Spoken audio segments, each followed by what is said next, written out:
আজকে আমরা আলু নিয়ে আসছিলাম আসাম কোকরাঝাড়। তো গাড়ি খালি করে তারপরে আসলাম এই বাগানটা, শাল বাগানটা দেখো কত বড়। আসামে এই ফার্স্ট দেখলাম এত বড় শাল বাগান। তো দুই সাইডে ঘন বাগান। তো গাছগুলা ছোট ছোটই আছে, বড় হয়নি এখনো। হে গাইস, তোমরা সবাই কেমন আছো? আশা করি ভালোই আছো। তো আমিও ভালো আছি। আজকে আসলাম একটা নতুন একটা ভিডিও নিয়ে। তো ভিডিওটা খুব সুন্দর, দেখতে থাকো ভিডিওটা গাইস, কেমন লাগে। তো আমি আজকে যাচ্ছি আলু নিয়ে কোকরাঝাড়। এটা হলো গোসাইগাঁও টোল গেট। গোসাইগাঁও পার হয়ে তারপর চলে যাব আমি ডান দিকে, ভিতর ভিতর দিয়ে চলে যাব কোকরাঝাড়। তো মাঝখানে পাইলাম একটা শাল বাগান। বাগানটা এত সুন্দর, মোটামুটি 1 কিলোমিটারের মতো হবে। ওটা লোকাল বাগান না ফরেস্ট বলতে পারলাম না, কিন্তু আমাকে অনেক সুন্দর লাগছে। তো আরেকদিন আসছিলাম, তো ভিডিও করার টাইম পাই নাই, তো আজকে ভিডিও করলাম। তো শাল বাগানটা অনেক সুন্দর, দেখো তোমরা। আর আজকের ওয়েদারটাও খুব ভালো, বিকেল বিকেল টাইমে। তো এখানে অনেক লোকই ঘুরতে আসে। তো ফটো কয়েকদিন আগে আবার গিয়েছিলাম, কয়েকদিন বলতে মোটামুটি 1 সপ্তাহ 15 দিন আগে। তো ঈদ ছিল ওই দিনকা। তো ঈদের দিন এই জায়গাটাতে এত সুন্দর, মানে লোক, এত লোক ঘুরতে আসছিল আর বলার মতো না। আর এই জায়গাটা খুব সুন্দর না, তার জন্য এত ভিড় ছিল। আর আমার সাথে একজন লোক গেছিল, ওকে বললাম যে দাদা এত ভিড় কেন আজকে? বললো যে এদের তো অন্য কোনো জায়গা নেই এখানে, তার জন্য ঘুরতে আসে। আর তার মধ্যে ওই দিনটা ছিল ঈদ, তো ঈদের দিন সবাই ঘুরতে যায়। তো ফাইনালি এখন শালবাগান মোটামুটি শেষের দিকেই। তো আলু নিয়ে যাচ্ছিলাম, তো যখন লোডিং করতে গেলাম তখন জায়গাতে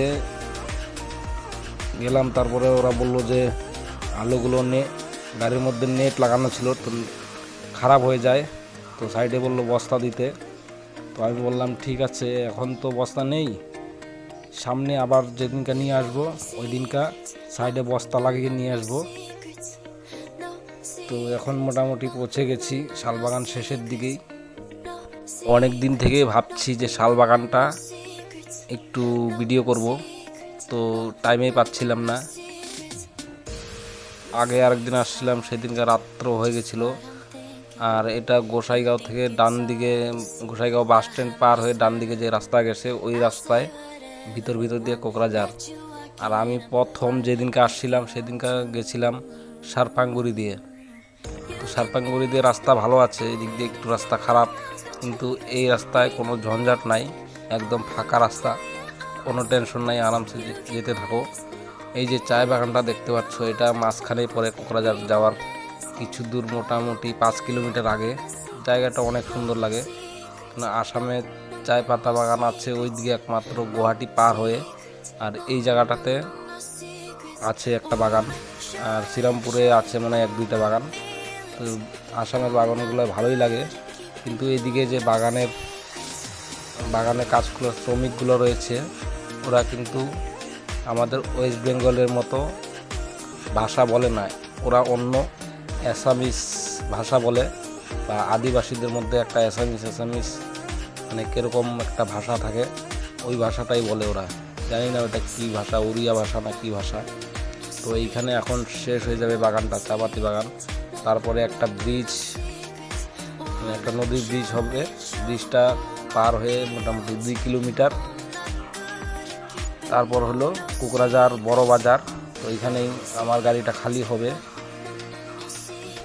আরও 5 বছর আগে যখন আমি আসামে আসতাম, তো আমাকে খুব ভয় লাগতো, কেননা কোকরাঝাড়ে কয়েকদিন পরবর্তী গণ্ডগোল হয়ে যেত। আসামে মোটামুটি সপ্তাহে 3 দিন 4 দিন বন্ধ থাকতো। তো এখন মোদি আসার পরে বিজেপি ঢুকলো আসামে, তো এখন কোনো টেনশন নেই, যেখানে খুশি এখানে দাঁড়িয়ে থাকো, কেউ কিছু বলবে না। আর আগে দাঁড়ালে ভয় লাগতো যে মারবে আমাদেরকে বা ছিনতাই করবে, কিছু করবে, এমন একটা ভয় লাগতো। এখন যে এই ভয়টা নেই, এখন খুব সুন্দর হয়ে গেছে। ওয়েস্ট বেঙ্গল থেকে আসামে আমার যেতে ভালো লাগে।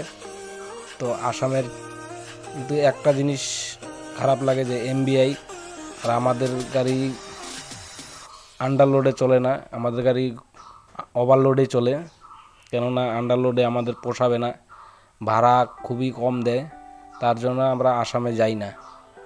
আর আসামে ট্রিপ করে যে এত মজা, মানে আন্ডারলোড নিয়ে যাও তুমি, তাহলে তোমার কোনো টেনশনই নেই, যে গুয়াহাটি যাও, তেজপুর যাও, যেখানে যাও, ডিমাপুর যাও, কোনো প্রবলেম নেই।